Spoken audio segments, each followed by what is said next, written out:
안녕하세요 여러분, 현규쌤입니다. 자 여러분, 이번 시간에는 세계사 첫 번째 오리엔테이션 시간입니다.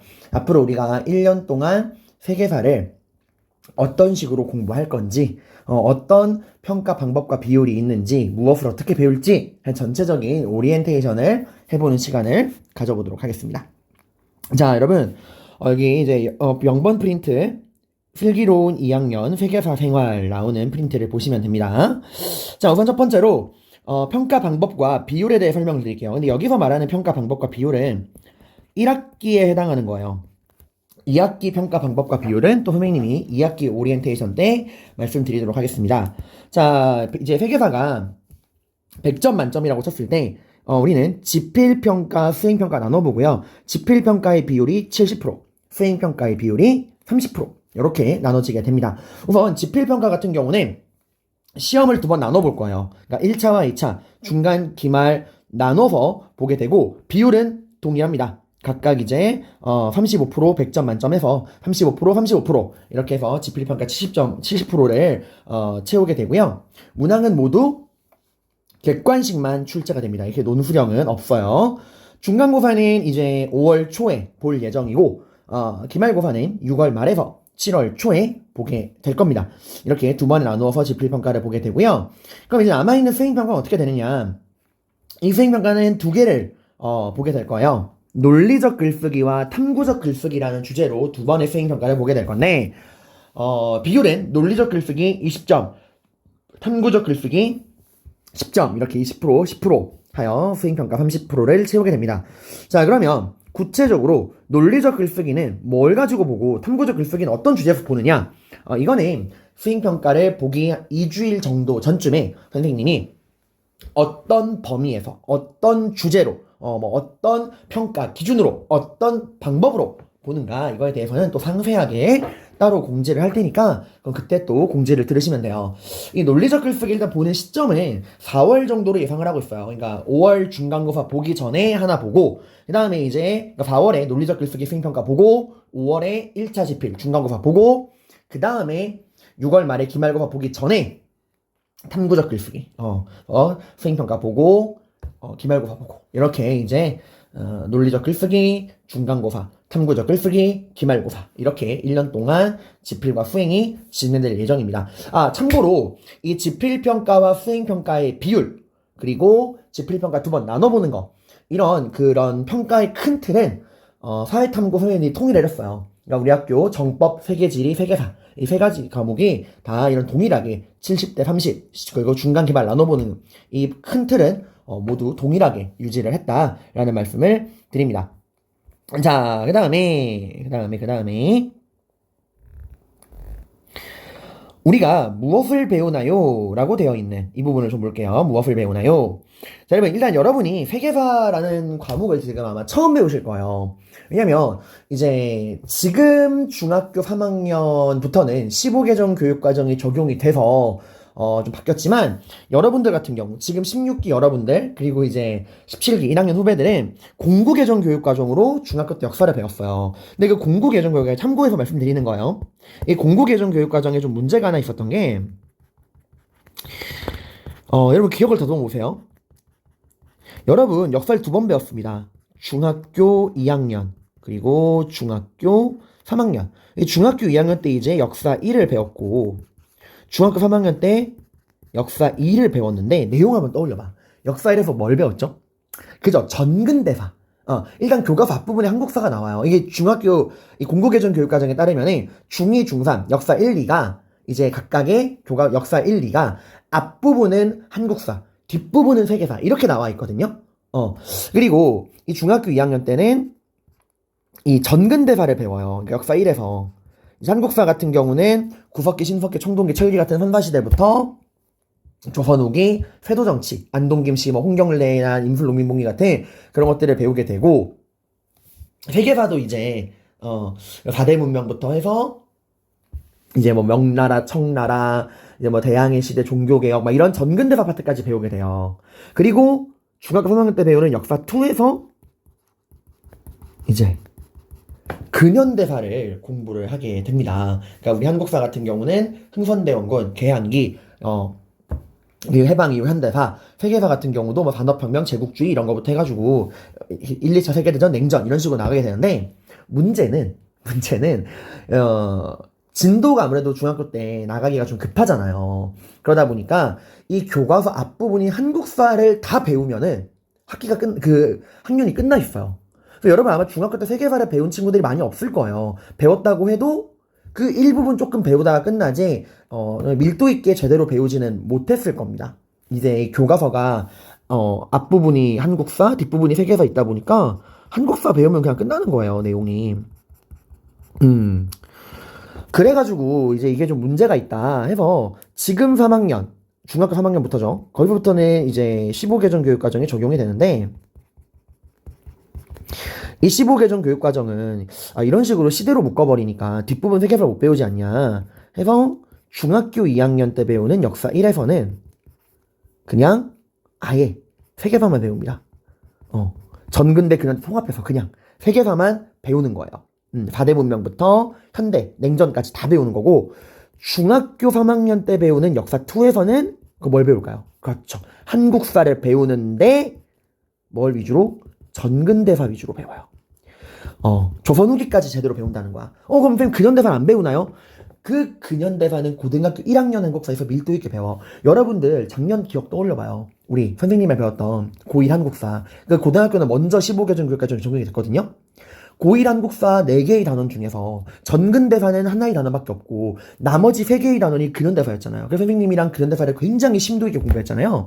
그게 연결성을 고려한 거예요. 3학년 때 전근대사 위주로 배우고 한국사를, 그리고 고등학교 1학년 때 이제 한국 근현대사를 공부해라 라고 했던 건데, 이게 좀 적용되는 시점의 문제 때문에 여러분은 조금 애매하게 중학교 때 이 15개정 교육과정이 아니라 공부개정 교육과정으로 공부를 하고 온 거의 막바지 세대인 거죠. 어쨌건 세계사를 좀 많이 못 배웠다 여러분들이. 좀 그래서 선생님도 여러분들의 그런 상황을 다 인지하고 있고 맞춰서 차근차근 설명을 해드리려고 합니다. 자, 무엇을 배우나요? 세계사. 세계사는 크게 3가지 파트의 내용으로 구성이 되어 있어요. 중국사, 각국사, 서양사로 구성이 되어 있습니다. 자, 그럼 이 중요도가 어떻게 되느냐? 제가 이 시험을 가지고 중요도를 따지는 게 좀 그렇긴 하지만 우리는 내신과 수능을 함께 준비해야 되는 중요한 고등학교 2학년 시기니까 선생님이 수능 위주로 설명하겠습니다. 여러분이 세계사를 선택하고 선택했다는 거는 내신뿐만 아니라 나중에 수능 볼 때도 이 세계사를 끌고 가겠다는 마음이 있다는 거잖아요. 자, 수능 세계사, 수능 사회탐구 몇 문제 나오죠? 네, 사탐이건 과탐이건 20문항이 나오게 됩니다. 그 20문항 중에 중국사가 보통 4, 5문항 정도가 나와요. 그리고 이 각국사, 일본사, 서아시아사, 인도사로 구성되어 있는 각국사에서 대략 5에서 6문항 정도가 나오고요. 서양사가 절반 이상이에요. 적게는 9문항, 많게는 11문항. 한때 12문항까지 나온 적도 있어요. 근데 보통 9개에서 11개 정도의 문제가 나오게 됩니다. 자, 보면 확실히 서양사가 굉장히 많은 비율을 차지하고 있고 중국사의 비중이 굉장히 적죠. 그죠?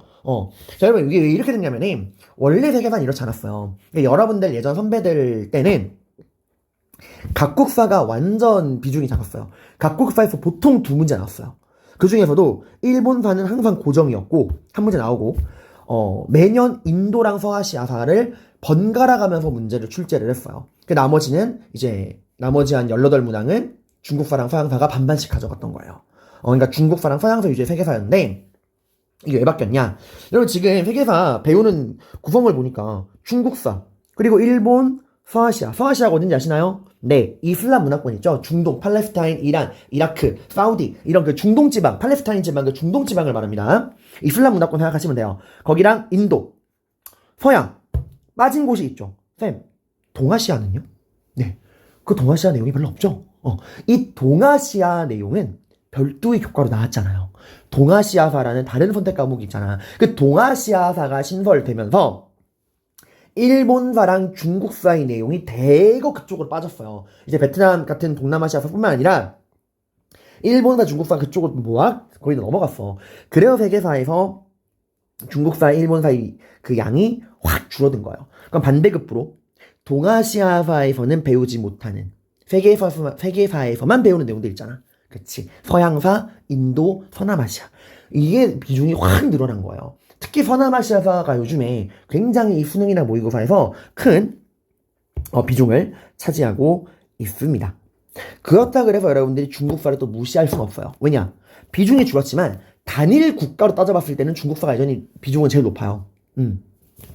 왜냐면 이제 서양사 같은 경우는 여러 나라들이 모여 있는 거니까. 그래서 우리가 이런 것들을 염두에 두고 비교를 염두에 두고 진도를 나갈 거다라는 거예요. 자, 그럼 우리 교과서가 어떻게 되어 있냐? 여러분이 갖고 계신 금성 교과서, 금성 세계사 교과서를 보시면은 이게 총 6개의 대단원으로 구성이 되어 있어요. 이건 모든 출판사의 교과서가 동일한 단원 편제를 가지고 있습니다. 1단원, 인류의 출현과 문명의 역사. 여기가 인류의 출현과 문명의 발생. 여기가 4대 문명 파트거든요. 이제 첫 번째로 배우게 될 이게 약간 늘 수능이나 모의고사 1번 문제로 나오는 메소포타미아, 이집트, 인도, 중국 문명 여기를 다루는 건데 약간 한국사로 따지면은 그 구석기, 신석기, 청동기, 철기 그 파트 배우는 느낌이에요. 이제 첫 번째 문항으로 나오는 선사시대 느낌. 약간 워밍업. 가장 양도 적고 좀 워밍업 단계. 앞으로 배울 내용의 기본 뼈대가 되는 워밍업이라고 보시면 되고요. 2단원인 동아시아 지역 역사는 중국사, 일본사. 이 부분을 이제 공부한다 보시면 되고요. 그 다음에 서아시아, 인도. 이건 말 그대로 그냥 서아시아랑 인도 공부한다 보시면 돼요. 그 다음 3단원. 유럽과 아메리카 지역의 역사라고 하는데 사실상 거의 이제 유럽사 위주고 아메리카사는 이제 그 신항로 개척과 관련된 그런 파트를 배운다고 보시면 돼요. 그럼 쌤, 지금 2단원에서 중국, 일본 배우고 3단원에서 서아시아, 인도 배우고 4단원에서 유럽 배우면 이래서 끝나는 거 아닌가요? 여러분, 이 2, 3, 4단원에서는요, 이렇게 동아시아, 서아시아, 인도, 유럽을 배우기는 하는데, 전근대사의 내용만 배워요. 그러니까, 근현대사 내용을 배우는 게 아니야. 그럼 근현대사를 안 배우나요? 아닙니다. 근현대사는 어디서 배워요? 여기 5단원, 6단원에서 근현대사를 배워. 근데 그러니까 지역 구분이 안 돼 있죠. 앞단원처럼. 그러니까 전근대사는 지역별로 나누어서 전근대사를 보지만, 이 5, 6단원에서는 이 동아시아, 서아시아, 인도, 유럽, 아메리카의 근현대사를 이 단원 안에서 묶어서 배우게 됩니다. 왜냐면 이때부터는 본격적인 세계사거든요. 이제 산업혁명, 신항로 개척 이런 거를 힘을 받은 서양이 산업혁명에 성공을 하고 제국주의 시대가 조르되면서 전 세계로 뻗어나가게 되면서 이 전 세계 역사가 완전 이제 서로 영향을 강하게 주고받게 돼요. 예를 들어서 1차 세계대전 이후에 미국 대통령 우드로 윌슨이 민족 자결주의를 발표합니다. 그 민족 자결주의 영향을 받아서 우리나라에서는 3.1운동이 발생하게 되고요. 또 거기에 영향을 받아 중국에서는 오사운동이 나오게 되고요. 또 인도에서는 비폭력, 불복종운동이 나오게 되고 이런 식으로 세계의 역사가 연관성이 굉장히 강해지게 돼요. 그래가지고 이게 근현대사에서는 통합적으로 배우게 된다라는 건데 이게 역사교육학적으로 굉장히 올바른 단원 편제고 맞는 방법인데요. 이 세계사를 처음 배우는 여러분들 입장에서는 이렇게 배우면 좀 혼돈이 올 수가 있어요. 왔다 갔다 하다 보니까. 그래서 우리는 어떻게 공부할 거냐? 선생님이 굉장히 많은 고민을 했습니다. 그래서 여러분들에게는 지역별로 쭉 공부하는 게 뼈대를 세우기에도 좋겠다 싶어 선생님이 교과서를 재구조화해서 앞으로 진도를 나갈 거예요. 이제 4대 문명 이 파트는 모든 거의 시작이 되기 때문에 그대로 배우고 그 다음에 중국사를 2단원과 5, 6단원에 나와 있는 중국 고대부터 현대까지의 내용을 다 모아서 재조립을 했어요. 중국사 쭉 공부할 거고 일본사도 마찬가지로 전근대와 근현대를 묶어서 하나로 공부할 거고 서아시아, 인도, 유럽 모두 마찬가지예요. 이렇게 각 지역 역사를 단원적이 흩어져 있는 내용들을 다 모아 고대부터 현대까지 공부하게 될 거다라는 건데 어떤 식으로 진도를 나가게 될 거냐. 일단 1학기 때 나갈 거는 여기 0번부터 4번이에요. 이 부분을 다 1학기 때 공부할 예정입니다. 그리고 2학기 때는 유럽사를 집중적으로 공부할 거예요. 이게 그 비율이 이상한 게 아니에요. 생각해봐. 유럽 서양사 이 유럽사 비중이 절반 이상이에요, 여러분들. 2학기 때는 유럽사에 집중을 할 거고 나머지 이런 기타 부분은 다 1학기 때 공부하게 될 거예요. 자, 그러면 1학기 중간고사 때는 어디까지 나갈 거냐? 1학기 때는 4대 문명이랑 중국사를 나갈 예정이고요. 그럼 기말고사 때 2, 3, 4단원 시험 범위인가요? 아닙니다. 이번 시험은 처음부터 끝까지 누적 출제할 거예요. 누적 출제. 그렇게 하는 이유는 여러분 괴롭히겠다는 게 아닙니다. 왜냐면 여러분이 어쨌건 수능을 보게 될 건데 수능 시험의 특징이 뭐죠? 내신과 다른 수능의 특징은 전범이라는 거예요. 이 모든 범위에서 20문항을 출제가 되고 또 모든 범위라는 거는 시대통합형, 개념통합형, 단원통합형 문제가 나온다는 거야. 특히 역사처럼 시간의 흐름, 특히 세계사처럼 다양한 지역의 시간의 흐름을 배우는 과목에서는 킬러 문항으로 지역통합, 시대통합, 연포형 문제가 나올 수밖에 없어. 그러니까 여러분이 분절적으로 공부를 하면 나중에 전체적인 시대 흐름도 잘 못 보고 문제를 풀 수가 없어요. 그래서 내신을 대비할 때 수능을 같이 대비하기 위해서 전체적인 흐름을 익히기 위해서 누적 출제를 할 겁니다. 모의고사식으로요. 그래서 1학기 기말고사 때는 다시 4대 문명부터 중국, 일본, 서아시아, 인도까지 다 해가지고 시험을 보게 될 거예요. 그러니까 누적 출제가 된다라는 말씀을 드립니다. 누적 출제. 이건 2학기 때 공부할 거고요. 근데 이렇게 물어보는 친구들 있죠. 쌤, 그럼 2학기 때 유럽사 배울 때도 설마 다시 4대 문명부터 다 배우나요? 그거에 관해서 조금 고민을 한 다음에 말씀을 좀 드릴게요. 어디까지 누적을 할지. 이거는 참고로 누적 출제는 세계 지리 정법도 마찬가지입니다. 저희가 통일을 했거든요. 자, 이렇게 이제 진도를 나가게 될 거다라는 말씀을 드렸고요. 여기 진도 계획 나오죠? 1학기, 2학기 참고해보세요. 자, 그 다음에 수업 진행. 1학년 때 저랑 한국사를 공부했을 때랑 마찬가지의 컨텐츠를 제공을 합니다. 기본적으로 이 프린트는 개념편과 문제편으로 나눠져 있고 이 개념 프린트의 원본, 완성본, 보충자료 그리고 이 수능과 모의고사 문제를 종합해놓은 문제풀이 프린트는 제가 인쇄물로도 나눠드리지만 우리 세계사 구글 클래스룸에 PDF 파일로도 제공을 해드립니다. 그리고 유튜브 지금처럼 선생님이 이렇게 정규 수업 시간에 한 내용을 따로 이렇게 화면 녹화를 통해서 우리 선생님의 유튜브에다가 업로드를 해드릴 거예요. 새로운 재생 목록을 만들었어요. 여러분들이 복습하실 때 혹은 코로나로 인해서 확진이 되어 학교 수업을 등교하지 못했을 때 그런 분들을 위해서 또 1학년 때처럼 제가 한번 다 제공을 해드리겠습니다.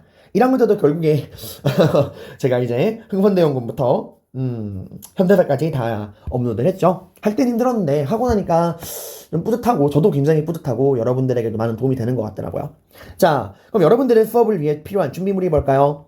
교과서, 필기도구, 집중하는 마음, 역사를 사랑하는 마음 이런 것들을 좀 가져주시길 바랍니다. 선생님이 늘 하는 말이 있죠. 세상은 아는 만큼 보인다. 그 여러분들이 세상을 바라보는 시각을 넓혀주는 거에서 역사 과목이 굉장히 도움이 많이 돼요. 지금 우리가 배우는 세계사. 여러분, 요즘 세계사의 가장 큰 이슈가 뭐죠?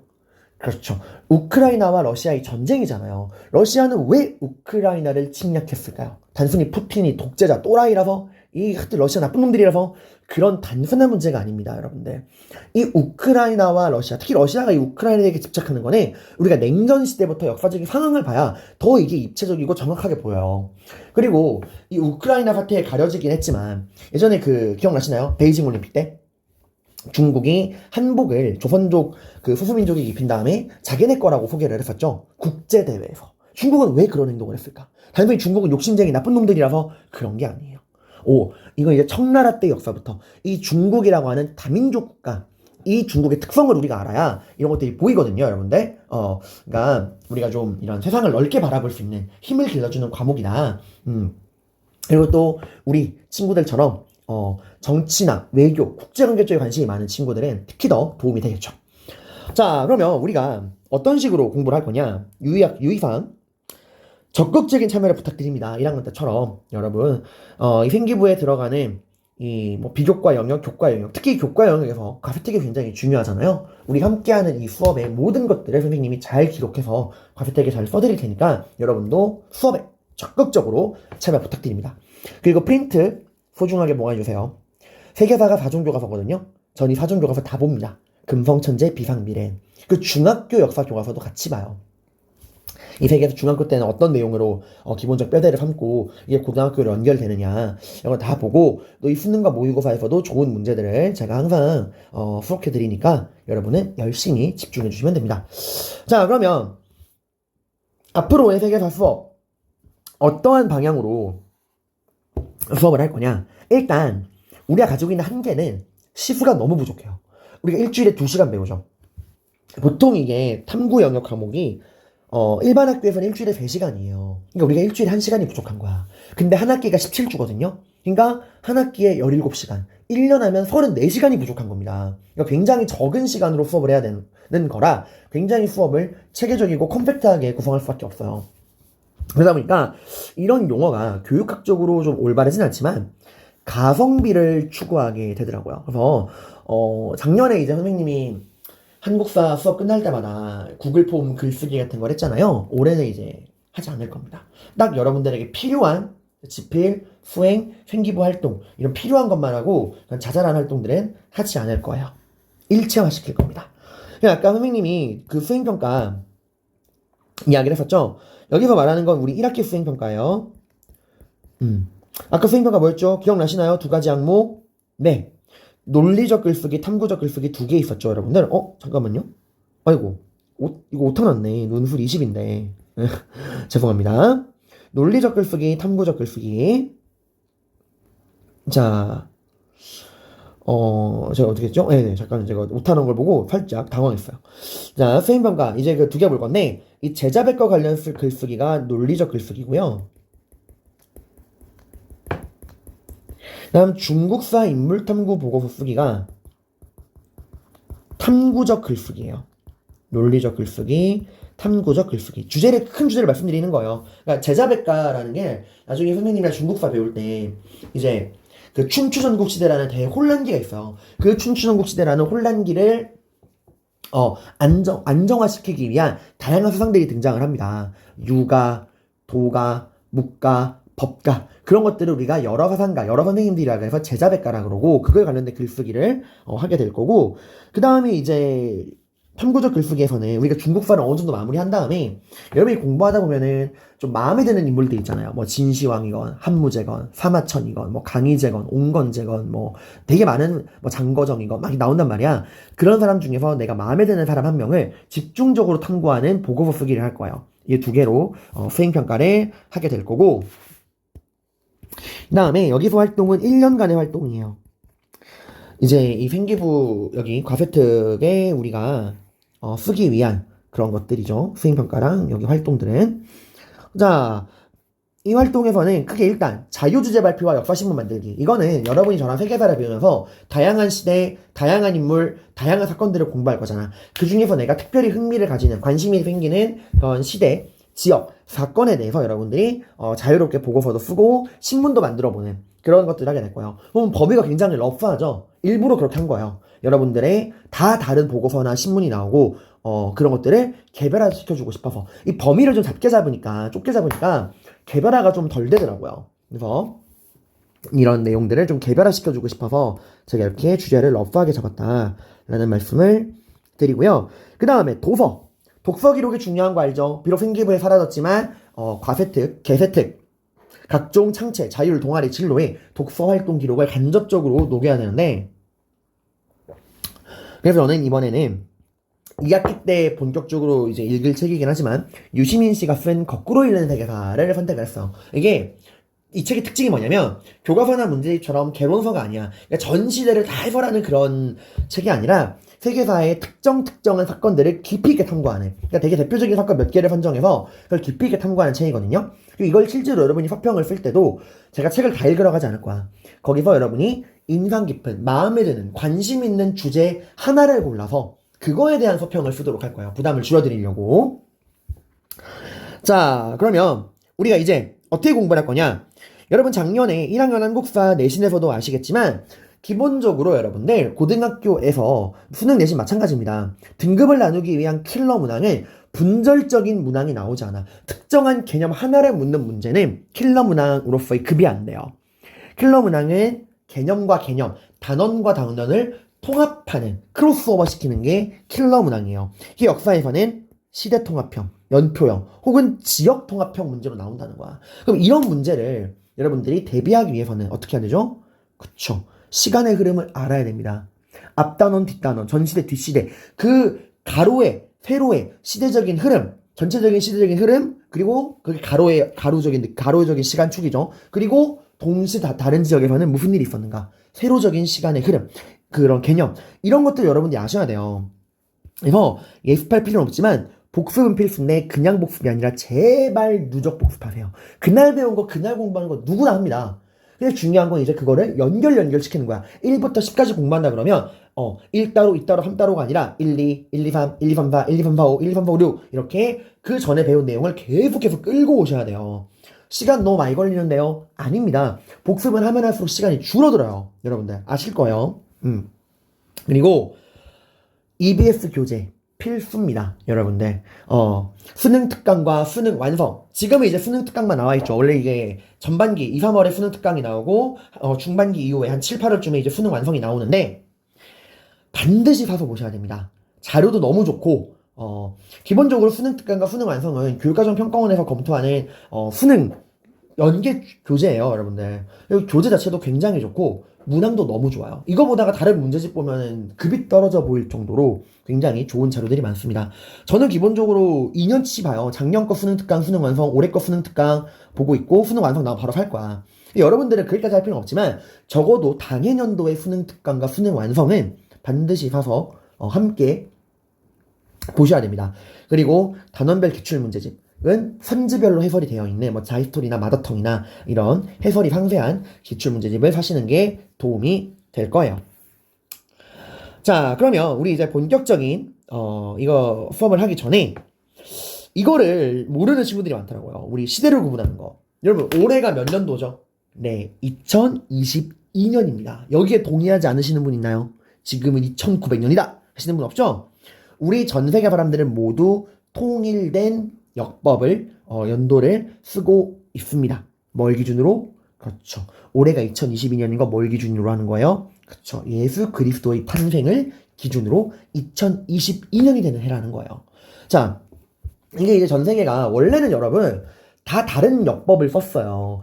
이슬람 문화권은 그들의 가장 존경하는 선지자인 마호메트, 그 마호메트가 메카에서 메디나로 이동한 헤지라 622년 이걸 원년으로 썼고요. 불교에서는 석가모니, 우리나라는 단기, 그리고 중국은 자기네 황제를 기준으로 이런 식으로 다 다른 걸 썼다가 이제 19세기 산업혁명에 성공한 서양 애들이 제국주의로 발돋움을 하면서 이제 당시에 산업혁명에 성공하지 못했던 상대적으로 힘이 약했던 아시아, 아프리카를 식민지로 만들면서 그들의 문화를 전 세계에 다 공통으로 포맷을 시켜버립니다.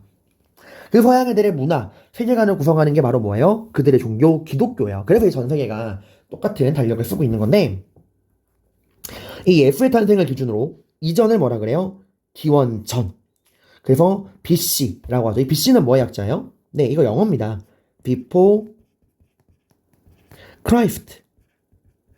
그리스도 이전, 예수 이전의 시대. 그래서 BC, 기원전이고 예수가 태어난 이유는 뭐라 그러죠? 네, 기원 후. 이건 이제 AD라고 해요. 자, 이 AD는 뭐의 약자일까? 이거 혼란스럽죠? Before Christ면 이건 After Christ AC 아닌가? 예, 아니에요, 여러분들. 이 BC는 영어고요. AD는 라틴어예요, 라틴어. 이게 뭐의 약자냐면 아노 도미니라고 해가지고 그리스도의 시대라고 하는 라틴어입니다. 그래서 예수가 태어나기 이전엔 Before Christ, BC 기원전, 예수가 태어난 이유는 아노 도미니, AD 기원후라고 한다는 거 보시고요. 그 다음에 우리가 세기를 어떻게 헤아리는가 좀 볼까요? 자, 여러분 예를 들어서 예수가 태어나기 1년 전, 2년 전, 뭐 3년 전 하다가 100년 전까지 왔어. 자, 이렇게 예수가 태어나기 1년 전부터 100년 전을 묶어서 우리가 뭐라 그럴까요? 네, BC 1세기라고 하는 거예요. 자, 그러면 예수가 태어나기 101년 전부터 200년 전까지는요? 그쵸, 이건 이제 묶어서 BC 2세기라고 하는 거예요, 여러분들.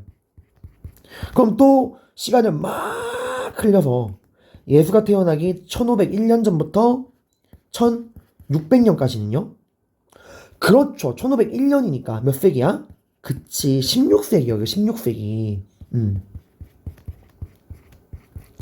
BC 16세기. 자, 그러면 반대로 예수가 태어난 이유를 볼까? 예수가 태어나고 1년 후, 2년 후, 3년 후 하다가 100년 후까지. 이건 뭐라 그럴까? 그치, AD 1세기라고 합니다. 근데 여러분 이제 뭐 교과서나 문제집이나 다른 뭐 역사책을 보실 때요, 기원 전에 반드시 이런 기원 전이나 BC를 앞에 붙여요. 근데 그냥 뭐 4세기다, 6세기다, 12세기다 이렇게 그냥 바로 이제 세기가 나오는 경우에는 기원 후라고 보시면 돼요. 보통 이 기원 후 에서는 AD나 기원으로 하는 말을 생략해버리는 경우가 되게 많아. 굳이 안 씁니다. 알겠죠? 자, 그리고 예수가 태어나고 101년 후부터 200년까지는요? 그쵸? 그냥 이세기라고 부르면 돼요, 여러분들. 자, 그러면 뭐 또 시간이 흘러서 예수가 태어나고 1501년부터 1600년까지는요? 그쵸? 16세기라고 보시면 돼요, 여러분들. 자, 그러면 우리 잘 이해했는가 테스트를 한번 해볼까요? 여기 사람이 한 명 있습니다. 이 사람은 1500년에 태어난 사람이에요. 자, 이 사람은 몇 세기 사람이죠? 그쵸, 1500년에 태어났으니까 15세기 사람이에요. 그럼 1501년에 태어난 사람은요? 그쵸, 이 사람은 16세기 사람이죠. 그러면 1540년에 태어난 사람은요? 그쵸, 이 사람도 16세기 사람이에요. 그러면 1599년에 태어난 사람은요? 그쵸, 이 사람도 여러분들 16세기 사람인 거예요, 여러분들. 그러면 2000년에 태어난 사람은요? 네, 20세기 사람이고요. 2001년에 태어난 사람은요? 그쵸, 21세기 사람인 거예요, 여러분들. 이해가요, 여러분들? 근데 봐봐. 이 1501, 1540, 1599 다 같은 16세기 사람인데 1501년은 16세기인데 어떤 16세기야? 16세기 완전 초반이잖아. 그러니까 흔히 뭐 16세기 초 이런 말을 쓰는 거고 1940년은 16세기 중반쯤이잖아요. 그죠? 그러니까 16세기 중반 이런 말을 쓰는 거고 1999년은 16세기 완전 끄트머리잖아. 그러니까 16세기 말기, 16세기 후반 이런 말을 쓰는 거예요, 여러분들. 그러니까 앞으로 제가 뭐 4세기니 6세기니 뭐 12세기 중엽이니 막 이런 말을 쓸 때 여러분들이 이게 어느 정도의 시기를 말하는가 정도는 머릿속에 넣어 두셔야 합니다. 자, 이렇게 해서 우리가 1년 동안 세계사 수업을 이런 방법으로 진행해 보도록 하겠습니다. 다음 시간부터는 4대 문명을 시작하도록 할게요. 오랜만에 하니까 저도 좀 어색하네요. 네.